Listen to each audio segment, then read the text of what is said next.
And when we take communion, which is a covenant renewal ceremony that in this church we do weekly, every week we take unleavened bread, just like they used unleavened bread.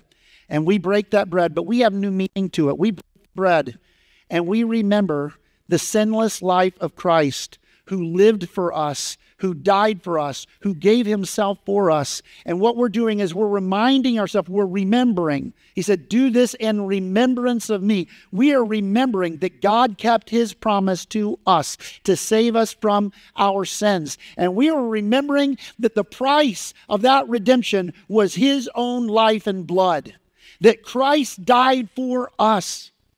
He became sin for us. We remember it. And one of the reasons we do this every week, when I was a kid, we did it very randomly. It wasn't done weekly.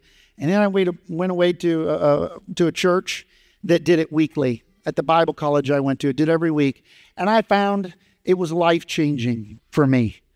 Because every Sunday morning I knew what Leviticus 11 said, that Leviticus 11 said that we are to remember and we're to examine ourselves.